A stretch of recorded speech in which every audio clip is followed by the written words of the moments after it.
எல்லோருக்கும்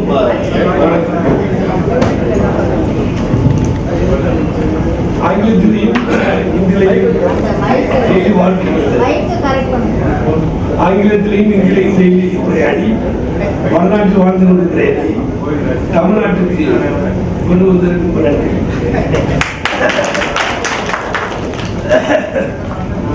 ஒரு 24 வருடமாக வடநாட்டில் இருக்கேன், டெல்லியில் இருக்கேன். நான் முதல் முறையாக கேரளா காலேஜில் எக்கனாமிக்ஸ் படித்து முடிச்சுட்டு டெல்லி ஸ்கூல் ஆஃப் எக்கனாமிக்ஸில் டெல்லி படிக்க போயிருந்தேன். அதுக்கப்புறம் லா படித்து அங்கே டெல்லியில் உள்ள மேஜிஸ்ட்ரேட், அது லோவர் குடிப்ப மேஜிஸ்ட்ரேட்டில் கிட்டத்தட்ட ஒரு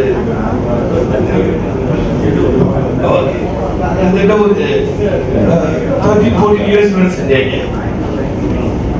அங்கே டெல்லியில் வேலை செய்யும் பொழுது கிட்டத்தட்ட 1,85,000 வெரி இம்பார்ட்டன்ட் ஜட்ஜ்மெண்ட் எழுதிருக்கீங்க.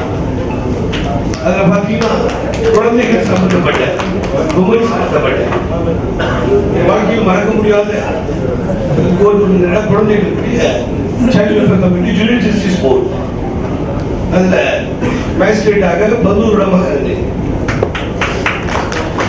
அப்பதான் நான் வந்து RSS சம்பந்தமாக முயற்சிப்பட்டேன். அப்ப காங்கிரஸ் உடைய ஆட்சி, ஷீலா தீட்சித் அம்மையார் வந்து சிஎம் இருந்தாங்க.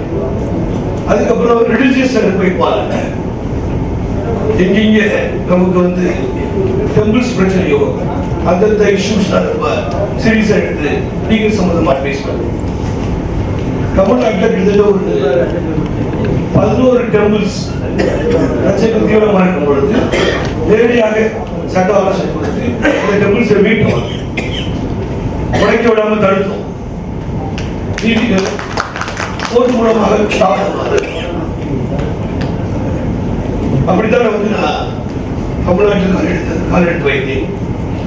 அதுக்கப்புறம் இந்த தேசிய திருக்கோயில் கூட்டமைப்பு அவருடைய ஐடியாலஜி பார்த்தேன், ரெசல்யூஷன் பார்த்தேன், பைலாஸ் பார்த்தேன். உண்மையிலே எனக்கு பெருமைப்பட்டேன்.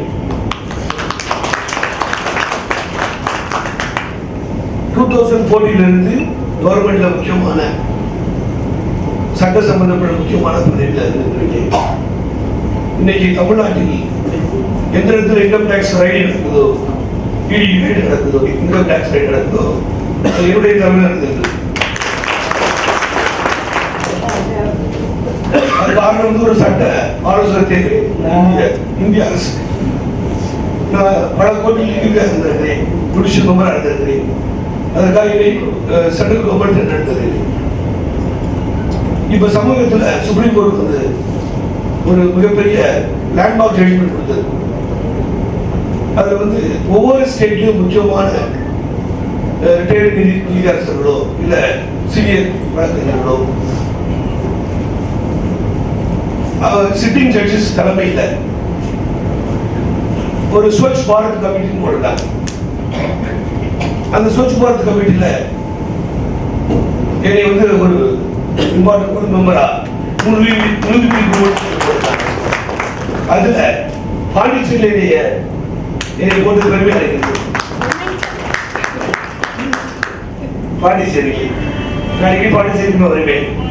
வரும்பொழுது நம்ம தேசியத்திற்கு உள்ள எல்லா நண்பர்களையும் சந்திப்பேன். பிகாஸ் என்னை பத்தி கொஞ்சம் தெரிஞ்சிருக்கிறேன், பல விஷயமும் இன்டர்பிரட் பண்ணலாம். யார் இவர் ராமசுவாமி, அதனால என்னை பத்தி கொஞ்சம் சொல்ல விரும்புறேன். உங்களுக்கு கண்டிப்பா தெரிஞ்சாங்க யாருக்கு. அதுக்கப்புறம் தான் நான் வந்து தேசிய திருக்குறள் பத்தி சில விஷயங்கள்லாம் பேச போறேன். இந்த நான் வந்து இந்த ஆர்கனைசேஷனை படிச்சு இந்த வேகாஸ் படிச்சதுக்கு அப்புறம் பல பேர் உரையாடினதுக்கு அப்புறம் தலைவர் உரையாடினதுக்கு அப்புறம் பல தலைவர்கள் நான் சந்திச்சவங்கள தமிழ்நாட்டு வந்திருக்கு, தமிழ்நாட்டில் வந்து பார்த்து சந்திச்சு அப்ப நான் இந்த ஆர்கனைசேஷன் என்ன பண்ண முடியும் அப்படிங்கிற ஒரு கேள்வி எனக்கு எழுது. அது கண்டிப்பா நிச்சயமாக இந்த பொதுக்குழு பணியுறுப்பு சொல்லி ஆகணும். முதல் விஷயம் வந்து நம்முடைய ஆர்கனைசேஷன் மெம்பர்ஸ் ப்ரொடெக்ட் பண்றது லீகலா. நீங்க ஸ்ட்ராங்கா இருந்தா இந்த அமைப்பு ஸ்ட்ராங்கா இருக்கும். நம்ம கொள்கை எப்படி ஸ்ட்ராங்கா இருக்கோ அது மாதிரி நீங்க ஸ்ட்ராங்கா இருக்கு. அதுக்கு வந்து ப்ரொடெக்ஷன் பண்ணக்கூடாது, அதுக்கு தர்ணா பண்ணக்கூடாது, நல்ல வழியில போறாங்க. பல வழிகள் இருக்கு. நேர்மையான வழி ஜுடிஷியல் வழி. ஒரு டெம்பிளை வந்து யாரு உடைக்கிறாங்களோ, உடைக்க ட்ரை பண்றாங்களோ, இல்ல பணத்தை ஸ்கேம் பண்றாங்களோ அதை தடுத்து நிறுத்துவதற்கு நமக்கு ஜுடிஷியல் இருக்கு. அது மிகப்பெரிய சக்தி, மிகப்பெரிய சக்தி. ஒரு சிஎம் ஆர்டரை வித்தின் 5 minutes ஸ்டாப் பண்ண நம்ம தலைவர் இருக்க மாட்டேன். Within 5 minutes. நான் முக்கியமா சொல்லிட்டு ஒரு தூத்துக்குடியில, திருநெல்வேலிக்கு தூத்துக்குடி நடுவுல ஒரு கோயில் இடிப்பதற்கு ஜேசி போராட்டாங்க. மிக பழக்கம் வாய்ந்த கோயில், சிவன் கோயில். நான் டெல்லியில் இருக்கின்றேன். எனக்கு கிட்டத்தட்ட ஒரு 25 காலம் வருது. ஐயா எப்படி பண்ணி தெரியல அப்படின்னு சொல்லி கிட்டத்தட்ட ஒரு 25-30 வழக்கறிஞர்கள் பேசுறாங்க எப்படி பண்றது. நான் கொடுத்த ஒரே அட்வைஸ், மதுரையில் உள்ள நீதிமன்றத்தில் J1 ஜட்ஜ் ஒருத்தர் இருப்பார். அந்த ஜட்ஜுடைய நீதிபதி வீட்டுக்கு போகுது. நான் அப்பாயின்மெண்ட் வாங்கிட்டேன். கோயிலை மென்ஷன் பண்ணி இந்த பழமை வாய்ந்த கோயிலை பற்றி சொல்லுங்க. அந்த இடம் எந்த பிரைவேட் இடம் இல்லை, அடுத்த பட்டா லேண்ட் இல்லை. இது வந்து கவர்மெண்ட் லேண்ட், மக்கள் சொத்து. எடுத்து சொல்லுங்க. அந்த நீதிபதி உடனே லிஸ்ட் பண்ணி அதை கொண்டாந்து ஸ்டாப் பண்ணிட்டாரு, ஸ்டே கொடுத்துட்டாரு. இப்ப நீங்க கூட்டம் போடுங்க, கோஷம் போடுங்க, ரோட்ல உட்காருங்க. அந்த ஜேசிபி போட முடியுமா சொல்லுங்க? ஜேசிபி மொபைல் இருந்தது. அடுத்த ஆப்போசிட்ல ஒருத்தர் எவன் உடைக்கணும் ஆசைப்படுறான் பார்த்தீங்களா, அவன் ரோட்ல போய் ஸ்டே கொடுக்க கூடாது, நீ உடைச்சா ஆளுன்னு சொல்லுவான். அப்ப அந்த ஆர்டர் பேசுமா, உங்க கோஷம் பேசுமா? அந்த ஆர்டர் பேசும். கோஷம் எங்களுக்கு ரொம்ப தெரியல, எனக்கு அனுபவம் இல்லை. பட் உங்களுக்காக சுப்ரீம் கோர்ட்டோ ஹை கோர்ட்டோ நாங்கள் மிக சக்தி வாய்ந்த வாய்ஸ், ஜுடிஷியல் வாய்ஸ். நான் திரும்ப சொல்றேன், ஒரு சிஎம் கோர்ட்ட எந்த ஆர்டர் ஜீவோவை 5 நிமிடத்திற்குள் அதை ஸ்டாப் பண்ண முடியும். எவ்வளவு பெரிய பவர்ஃபுல் சிஎம் வந்தது. Judiciary has its own power. It's a constitutional power. Executive power cannot overtake the judicial power. So therefore, அந்த லெவல்ல என்னால நிச்சயமாக உதவி செய்ய முடியும். ஸ்ட்ராங்கா டெல்லியிலிருந்து 2 hours டபுள் கிடைக்கலாம். எனக்கு அரசாங்கம் ஒரு மாதத்திற்கு 15 டிக்கெட் ஃப்ரீயா கொடுத்துருக்கு. ஸோ அதாவது டிக்கெட் ஃப்ரீ நமக்கு நிச்சயமாக 2 hours நடக்க முடியும். 6 மணிக்கு ஏறியாச்சுன்னா 8 மணிக்கு வந்துடலாம், 10 மணிக்கு கூட உட்காரலாம். ஸோ இந்த கவலை தேவைப்படுது. நம்பர் 2, தலைவர்கள் பேசும்போது அற்புதமாக பேசுறாரு. ஐநாளுக்கு பிடித்தது எனக்கு. இந்த மீட்டிங் வச்சது ரொம்ப நன்றி. நான் ரொம்ப புரிஞ்சுக்கிறதுக்கு வாய்ப்பு கிடைக்குது. இது தமிழ்நாட்டில் மட்டும் இந்த குரல் உழைக்கக்கூடாது, இந்தியாவில் உழைக்க வேண்டும். அதற்கு சரியான வடநாட்டில் உள்ள எல்லா ஸ்டேட்லையும் எனக்கு தெரியாது. காரணம் மேஜிஸ்ட்ரேட் வந்திருக்கேன், நீதிபதி வந்திருக்கேன், ஜுடிஷியல் பவர் வந்திருக்கேன். நிர்பயா கேஸ் உங்களுக்கு தெரியும். நிர்பயா கேஸ், நிர்பயா கேஸ் இந்தியாவை திருப்பி போட்ட கேஸ். அது நான் ஒரு ஜுடிஷியல் வந்தேன். தப்பான ஒரு அரசியல் வாங்கி கொண்டு வந்து அரவிந்த் கெஜ்ரிவாலை கொண்டு வந்த கேஸ், அப்பேற்பட்ட கேஸ் வந்திருக்கேன். ஸோ தேர்ஃபோர் வடநாட்டில் எந்த ஸ்டேட்னாலும் நம்ம தேசிய திருக்கோயில் கால் உண்டு. அதனுடைய கடமை. அதற்கு முதல் ஃபவுண்டேஷனா எல்லா லீடர்ஸ் இங்க இருக்கவங்க எல்லாருமே லீடர்ஸ், எல்லா லீடர்ஸ் மொத்தமாக கேட்கிறேன். டெல்லியில் பாராளுமன்றத்தில் உள்ள கான்ஸ்டிடியூஷனல் கிளப் என்ற ஒரு மிகப்பெரிய வல்லமை உள்ள ஒரு அரங்கத்தில் நம்முடைய கருத்தரங்கத்தை தயார் வைத்தது. நான் பொறுப்பெடுத்து அந்த பாராளுமன்றத்துடைய கான்ஸ்டிடியூஷன் நம்ம பொறுப்பில் வைப்பதற்கு நான் பெர்மிஷன் வாங்கி தருகின்றேன். பிரதம மந்திரி ஆபீஸில் தேசிய அளவில் ஒழிப்பார் ஒழிக்கட்டு கூட பழங்களுடைய பெரிய சக்சஸ் என்ன தெரியுமா? ஒவ்வொரு ஸ்ட்ரீட்லையும் கலின்னு சொல்லுவாங்க, இந்தியில கலி கலின்னு சொல்லுவாங்க. ஒவ்வொரு ஸ்ட்ரீட்லையும் ஒரு டெம்பிள் உள்ளது. அந்த ஸ்ட்ரீட் உள்ள இந்து மக்கள் தலைவர் அழகா பேசினார் சுவாமி. அந்த வார்த்தை சொல்லுவாங்க, திருநூறோ பொட்டோ இல்லாம இருக்க மாட்டாங்க. வைக்கிற பொட்டு பார்த்தீங்கன்னா பெரிய திறமை ஸ்டேட் ஆகும். நம்ம மாதிரி அமைதியா இருக்கு. அதனால்தான் அங்கே வடநாட்டில் இந்து மக்களுடைய குரல் மிக ஸ்ட்ராங்காக ஒலிக்கிறது. அங்கே முஸ்லிம் இருக்கிறார்கள், கிறிஸ்தவர் இருக்கிறார்கள். நான் படித்தது ஒரு கிறிஸ்டியன் காலேஜ், கிறிஸ்டியன் ஸ்கூல். என்னை யாரும் இதை கிறிஸ்டியனாக மாறணும்னு சொல்லவில்லை. நான் கிறிஸ்டியன் ஸ்கூல்லையும் கிறிஸ்டியன் காலேஜும் சீஃப் கெஸ்டாக போயிருக்கேன் பல முறை.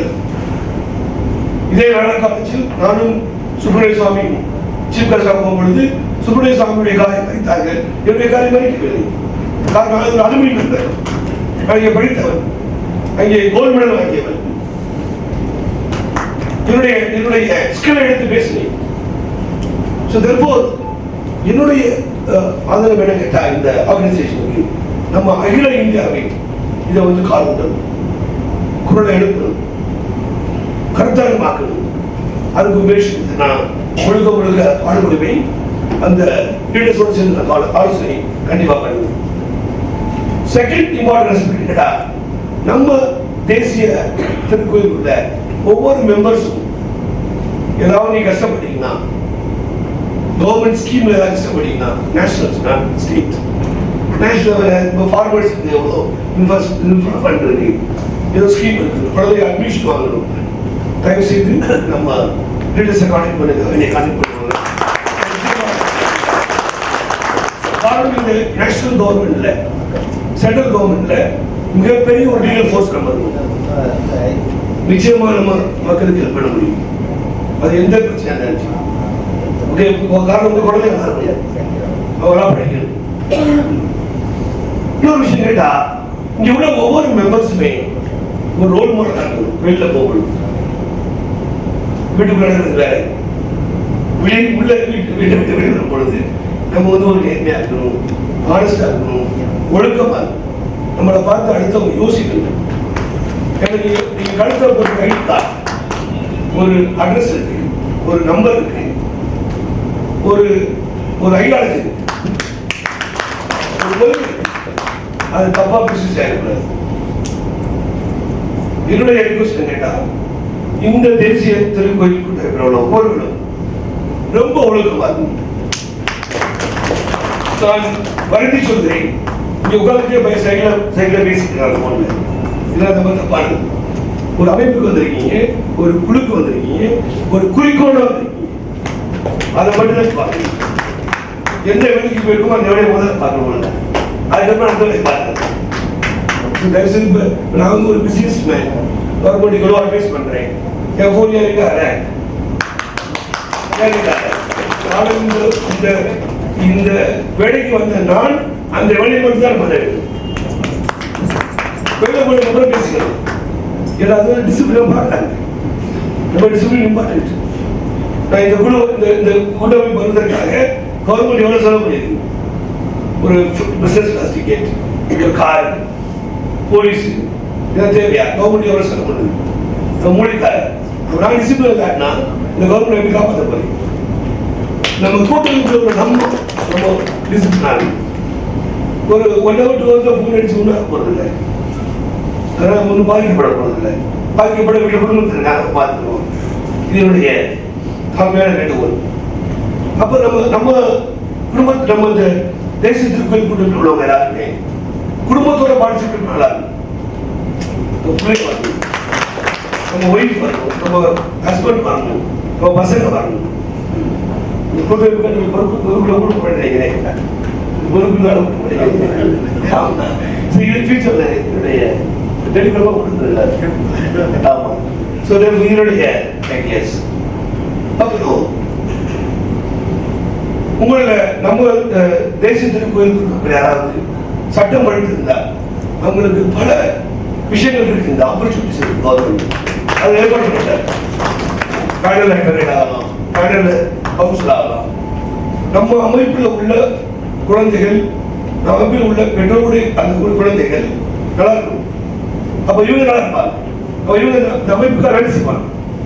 அது என்னுடைய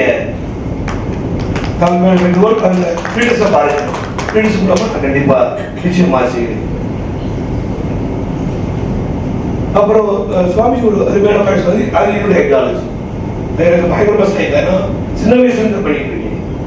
என்னோட வேலை செய்யற யாரா இருந்தாலும் போலீஸ் தவிர அவங்க வேலை செய்ய மாட்டாங்க. அவங்க பாதுகாப்பு பார்த்துருக்காங்க. அவங்க வந்து ஸ்டாஃப்னு சொல்ல முடியாது. என்னோட வேலை செய்யற யாரா இருந்தாலும் என்னுடைய ஆபீஸ்லயோ இல்ல கவர்மெண்ட் ஆபீஸ்லயோ அவன் இருந்தால் நானே போட்டு வச்சிருக்கேன். அற்புதமா சொன்னார். அற்புதமா சொன்னார். ஒரு விபூதி வச்சுக்குவா, ஒரு பொட்டு வச்சுக்குவா. ரொம்ப இம்பார்ட்டன்ட். நம்ம பொதுக்குழு மீட்டிங் வரமோ, எந்த குழு மீட்டிங் வரமோ நம்மளே பொட்டு வச்சுக்கிறோம். என்ன அது ஒரு மிகப்பெரிய சக்தி. நமக்கு மிகப்பெரிய சக்தி. நான் கோர்ட்ல உட்கார்ந்து மேஜிஸ்ட்ரேட் உட்கார்ந்து கூட போட்டு வச்சுட்டு உட்காருங்க. நான் இந்து பக்கத்துல முஸ்லிம் சட்டம் அவ அப்படிக்குள்ளே ஃபாலோ பண்ணணும். இது சட்டம், நியாயம், தர்மம். என் தர்மத்துக்கு என்னுடைய ஐடியாலஜிக்கும் கேப் இல்லை. இது வந்து அருமையான பாயிண்ட் சுவாமி சொன்னாங்க. அதை நம்ம கண்டிப்பா நம்ம கடைபிடிக்கணும். இப்ப இந்த தேசிய திருக்கோயிலுடைய கூட்டத்துடைய ஐடியாலஜி பத்தி சில விஷயம் நான் ஷேர் பண்ண விரும்புறேன். முதல்ல கிராமப்புற கோயிலை பத்தி பேசினாங்க. ரொம்ப அற்புதமான பாயிண்ட். நான் ஒரு கிராமத்துக்காக அப்ப போய் எப்படி சொல்லி வரணும், எனக்கு தெரியும் யாருங்க. நான் ஒரு கிராமத்துக்காரர். இங்க இருந்து ஒரு 100 கிலோமீட்டர் வில்லேஜ். அடுத்த கூட்டம் வில்லேஜ் வரீங்க.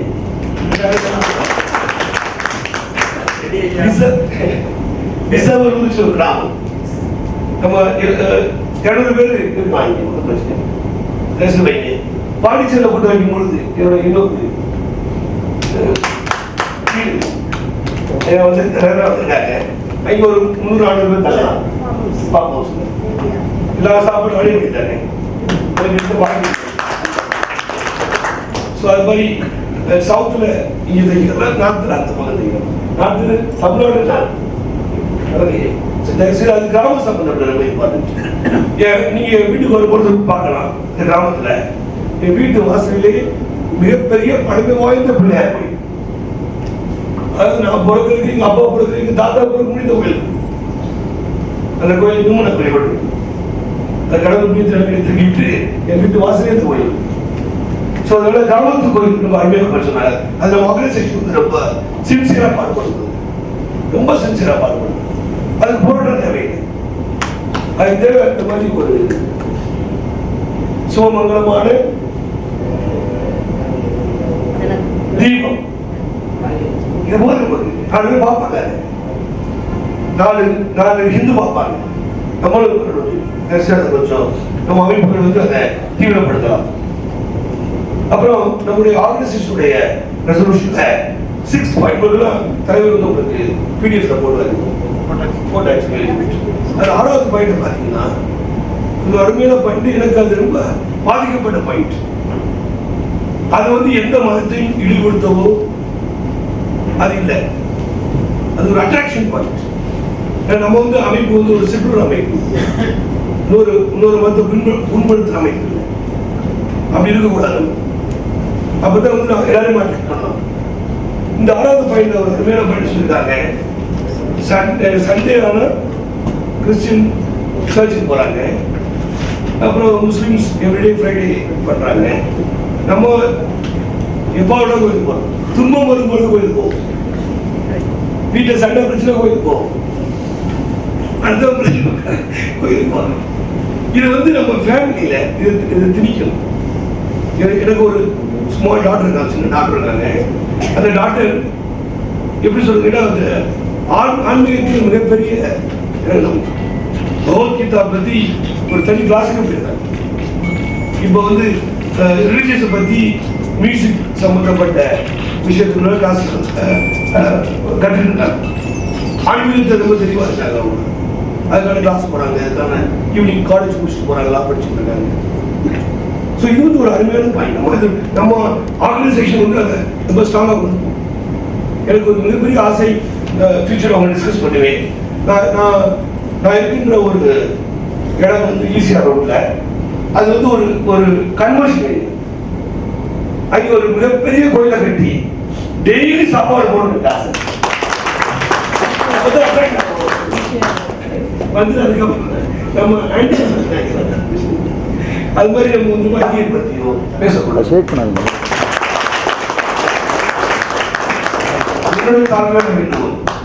நீ அரசியல் கூட முதல்ல வந்துருக்க மாட்டேன், வரக்கூடாது. ஏன்னா பல ஐபி மேலே எடுப்பாங்க.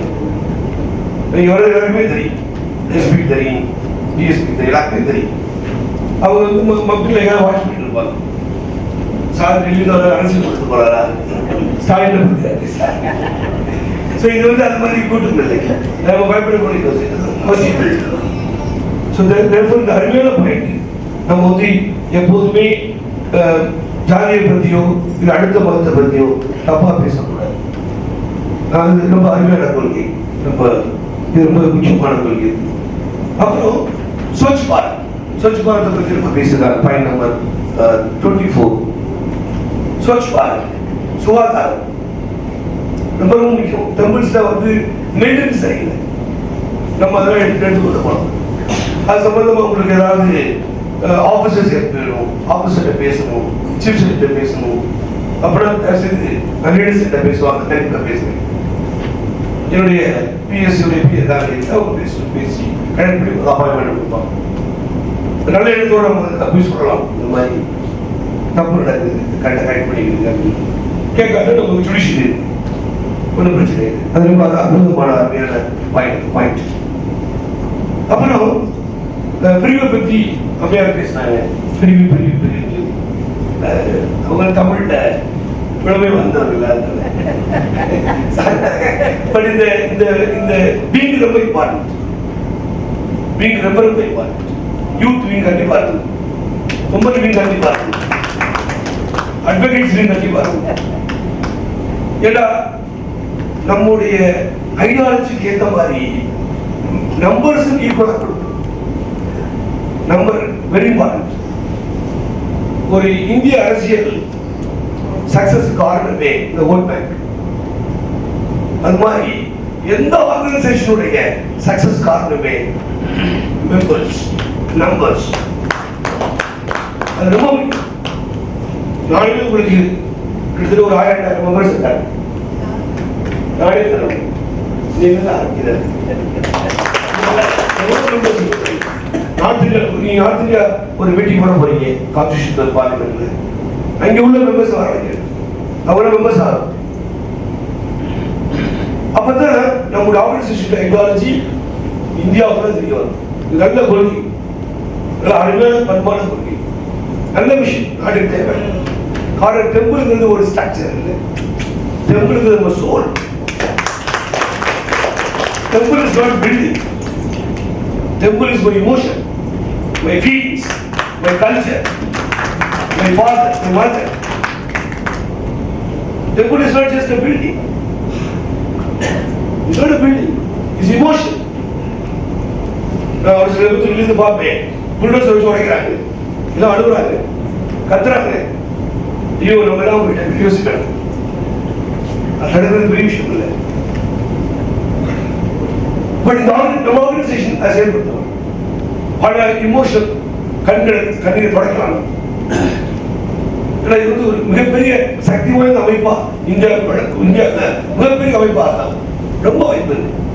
எடுத்திருக்க ideology correct, issue correct, subject is correct. அதனால பீங்ஸை நம்ம ஸ்டார்ட் பண்ணணும். பீங்ஸ் எவ்வளவு ஸ்டார்ட் பண்றோம் பண்ணது. போஸ் ரிக்வெஸ்ட் பண்றேன், எப்போ தமிழ்நாட்டுக்கு இன்கம் டேக்ஸ் ஃபீல் வரணும், பெரிய அந்த கொடுத்த வச்சு நீங்க நல்ல விஷயங்கள் பண்ணலாம். இதுல டெக்னாலஜி சம்பந்தமா நான் பேச வந்தது ரொம்ப ரொம்ப அற்புதமாக இருக்குது.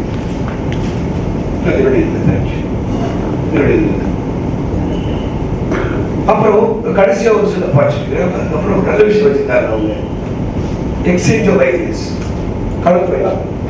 நல்ல அற்புதமான கல்ச்சர். நம்ம மட்டும் பேசக்கூடாது, நீங்களும் பேசணும். நீ பேசக்கூட பல பாயிண்ட்ஸ் வரும். அதனால நான் வந்து என்னுடைய சக்சஸ் காரணமே என்னோட விட சேர்ந்த ஸ்டாஃப் தான். சும்மா போயிட்டு இருக்கும்போது காரணம் கேட்பேன், வாட் யூ திங்க், என்ன கேட்பேன். அவன் சொல்ற ஐடியா கிளிக் ஆகிடும். அதனால வந்து நீ உள்ள எல்லாருமே அறிவாளிகள், பெரிய ஆளுகள். உங்களுடைய ஐடியாஸ் பட் அது ஆரம்பிக்க சில விஷயங்கள் ஒரு 1 to 3 பாயிண்ட்ஸ் வந்து இந்த ஆர்கனைசேஷனுடைய ஸ்ட்ராங் பாயிண்ட் வந்து லீடர்ஸ் அண்ட் மெம்பர்ஸ். லீடர்ஸ் ஸ்ட்ராங்கா இருக்கணும், அப்ப மெம்பர்ஸ் கெட் இன்ஸ்பிரேஷன். மெம்பர்ஸ் ஸ்ட்ராங்கா இருக்கணும், லீடர்ஸ் கெட் இன்ஸ்பிரேஷன். சக்சஸ் காரணம். அதனால வந்து my request to all the members that இதை பத்தி கவலைப்படாதீங்க, ஸ்ட்ராங்கா இருக்கணும். பெரிய நல்ல விஷயம், நல்ல சப்ஜெக்ட், நல்ல இஷ்யூ. தப்பான வழி நம்ம போகிறது. அதனால தயவுசெய்து எல்லாரும் சேர்ந்து ஒவ்வொரு மெம்பர்ஸும் மேக்சிமம் மெம்பர்ஸ் வந்து கரெக்ட் பண்ணுங்க. தமிழ்நாட்டில் இந்த அமைப்பு நிச்சயமாக தேவை. நான் மட்டும் சொல்ல மாட்டேன். நீங்க டெல்லி கூட்டம் பொழுது அங்கே உள்ள most important top command of India ஒருத்தர் கூப்பிடுறேன். அவர் பேசும்பொழுது இந்த வார்த்தை மட்டும் சொல்லுவார், வடநாட்டில் இந்த குழு அதிகமாக தேவைப்படாது, தமிழ்நாட்டு அதிகமாக தேவை. காரணம் தமிழ்நாட்டில் அவ்வளோ டெம்பிள் எகெயின்ஸ்ட் டெம்பிள் அது தட்டி கேட்கறது யாரும் இல்லை. இந்த கல்ச்சர், இந்த ஐடியாலஜி, இந்த ஸ்ட்ரக்சர் இஸ் வெரி குட். நான் வந்து நிச்சயமாக நான் எந்த ஆர்கனைசேஷன் வர மாட்டேன். இந்த ஆர்கனைசேஷன் வர காரணமே அற்புதமான ஐடியாலஜி. நிச்சயமாக இந்த ஆர்கனைசேஷன் போக மாட்டேன். அது முக்கியமா சாதி, மதம், அரசியல் இல்லாத அப்படி எழுதி கொடுத்துருக்காங்க. வாயில மாதிரி சொல்றேன். இது வெரி குட் ஆர்கனைசேஷன். நீ வந்து எல்லாரும் ஒருத்தரும் ஒரு 100 பேர், 200 பேர், 300 பேர் அப்படின்னு மெம்பர்ஸ் இல்லை. பிகாஸ் மெம்பர்ஸ் தான் நமக்கு பெரிய சக்தி, மெகா சக்தி. அந்த மெம்பர்ஸ் படித்தவர்கள் இருக்கு, உமன்ஸ் இருக்கு, கவுன்சில்ஸ் இருக்கு, அட்வொகேட்ஸ் இருக்கு. அதுக்கப்புறம் இந்த அமைப்பு மிகப்பெரிய ஸ்ட்ராங்கா இதனுடைய ஸ்ட்ராங் ரிக்வெஸ்ட். அதே மாதிரி ஃபேமிலியை பத்திரம் பார்த்துக்கோங்க. நம்மள ஒழுக்கமா இருக்கும், ஃபேமிலியை பத்திரமா பார்த்துக்கணும், நம்ம குழந்தைகளை பத்திரமா பார்த்துக்குவோம். அப்ப நாடு ஆட்டோமேட்டிக்கா சரியா இருக்கு இல்லைங்களா? தேங்க்யூ.